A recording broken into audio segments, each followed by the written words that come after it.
Oke, Rabu 28 Februari 2024. Hari ini kita ada di Perpus menghadapi dua petugas. Siapa aja namanya?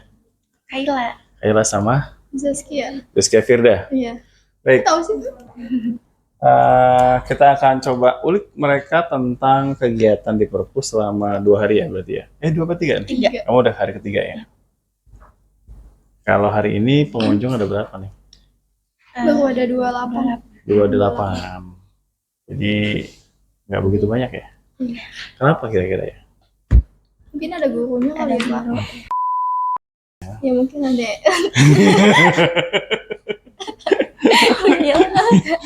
Enggak lah. Berdasarkan data pengunjung yang Yang itu, masuk. Pak. Oh, ini apa nih? Itu peminjaman buku. Apa kabar Zaskia? Baik, Pak. Baik. Gimana? Ini kali kedua kamu jadi Iya, petugas. Iya. Berarti ada pengalaman ya. Ini teman-teman yang berkunjung teman kamu nggak? Iya, ada yang sekelas ini. Ada yang sekelas. Ini ada yang? Ini sekelas, ini sekelas. Oh. Kalau berdasarkan data yang 3 hari ini, berapa yang lebih banyak untuk minjem buku-buku non-fiksi? Kemarin hari Selasa. Hari Selasa? Iya. Peringkat Indonesia di literasi itu nomor berapa?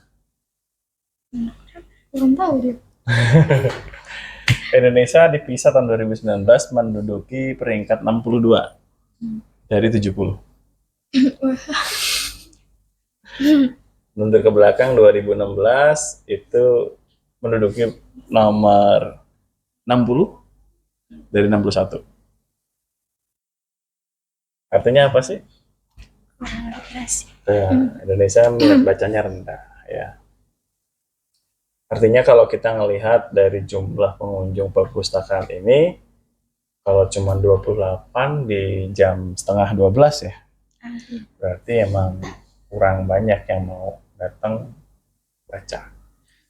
Menurut pengamatan kalian selama ada di perpus nih, berapa rasio orang yang mau minjem terus baca?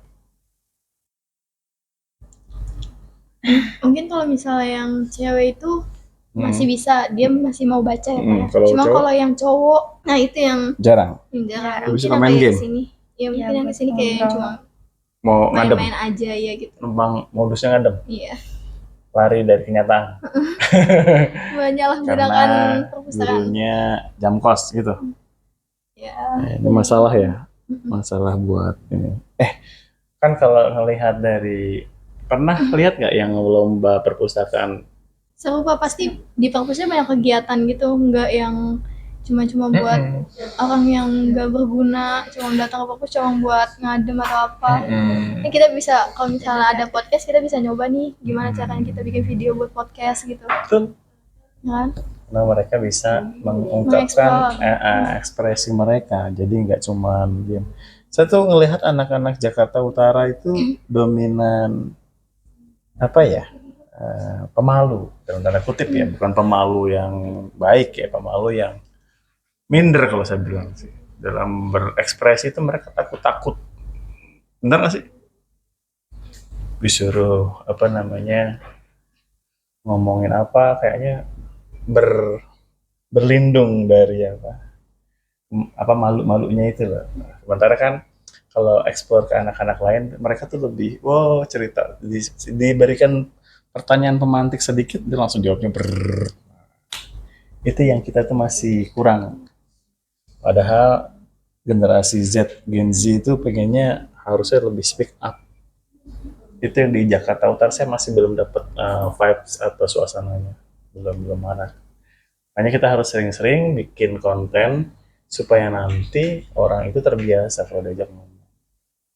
Setuju nggak sih? Setuju. Antara Kayla sama Zaskia, takut nggak sih sama kamera? Dalam tanda kutip ya, takut itu artinya gimana gitu. Kalau nggak ada persiapan ya, kalau nggak ada persiapan kayak yang dadakan-dadakan gitu. Bukannya enak kalau yang dadakan itu kan sifatnya alami, tidak ada settingan. Hari ini kita bikinnya settingan atau dadakan? Dadakan sih. Dadakan ya.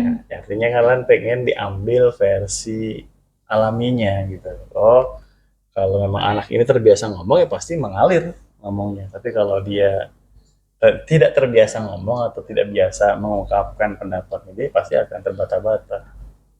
Nah, itu yang pengen kita dapat, kita capture dari keseharian itu. Oh iya. Kalau kalian lancar berarti otomatis eh, anak-anak 49 tuh juga udah punya tolak ukur tuh. Oh iya. Konten Sebenarnya itu gampang apa susah?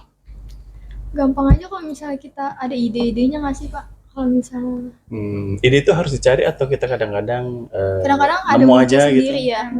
Kalau kamu ngelihat saya bikin video itu cepat apa biasa aja?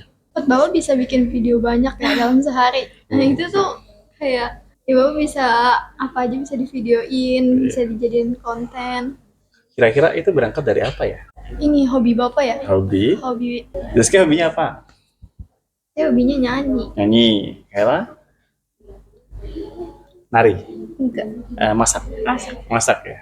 Pernah nggak nge-shoot masak? Enggak. Kenapa? Behind the scene masak gitu. Enggak, kalau misalnya kayak udah masak masak doang nggak pernah saya bikin di sini. Pembiasaan itulah yang saya pakai. Jadi ketika nanti kita sudah terbiasa, konten namanya terbiasa dalam konten.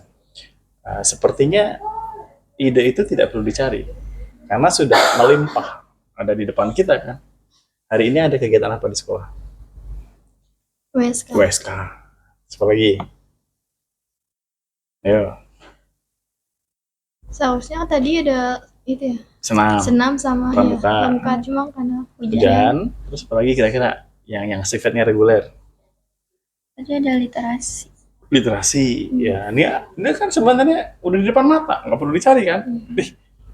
Ada kegiatan nih. Nah, kita iseng gitu kan. Iseng dalam artian daripada gabut, momennya yang gabut kan tidur tuh dari siapa ya kan. Ada yang tidur, ada yang main game. Saya pikir sayang sekali, kalian kan di sini cuma 3 tahun. Ntar begitu nih kelas 12 kan perpisahan, nanti ditayangkan video apa catatan akhir sekolah ya namanya. Begitu ngeliat dulu nakal di sini bandel, jadi sisi bandelnya yang kita ambil malah. Artinya emang lucu sih, cuman kan apa nggak capek nampilin sisi bandel kalian ditampilin ke teman-teman gitu kan. Kayaknya seru tapi kok boring loh bos. Maksudnya apa yang kalian tuh bisa berani presentasi ketika di depan kelas, berani mendebat pendapatnya guru yang buat kalian tuh bertentangan dengan hati nurani gitu. Itu kan yang lebih keren gitu kan. Bisa untuk unjuk karya, oh saya bisa bikin poster nih, oh saya bisa bikin teks prosedural versi bahasa Indonesia begini nih di pelajaran lain. Ini apa MPLB itu apa sih? Kita logistik jadi Logistik ya. Nah, artinya kan di USK sekarang kan lagi terbaru nih ada apa namanya logistik nanti mau bikin apa dalam konsep USK-nya seperti apa kan bisa perform di situ. Oh iya, anak logistik bisa begini. Nah, ini adalah hal-hal yang bisa ditampilkan.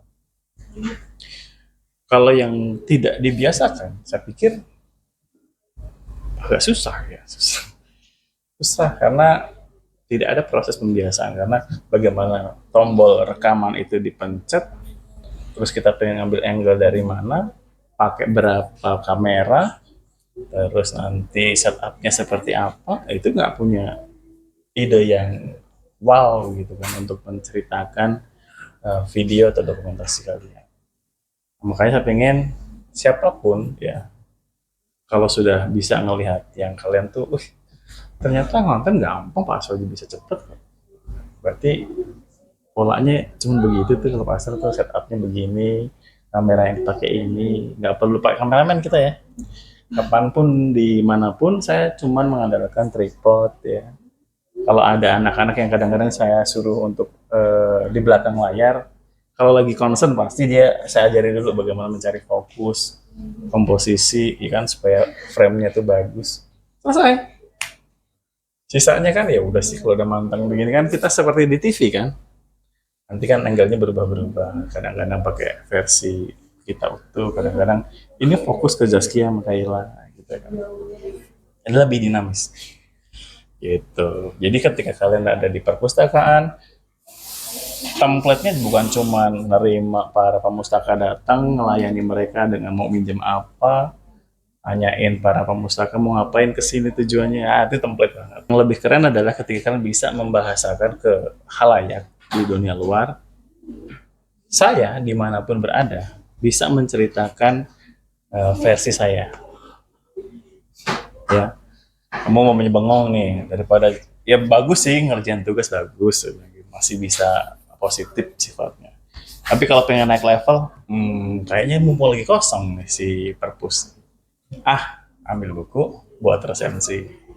Guys, ini buku bagus loh, karena kalau kalian baca, di sini kita akan menemukan banyak mutiara dalam quotes-quotes ataupun catatan tersembunyi yang bagus buat pembelajaran kita sehari-hari.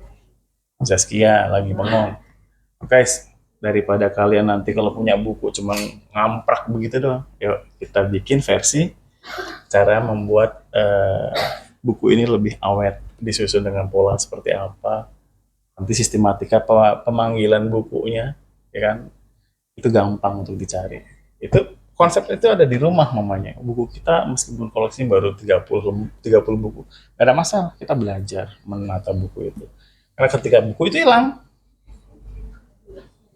gimana? Kita harus tahu larinya kemana tuh buku. Gitu.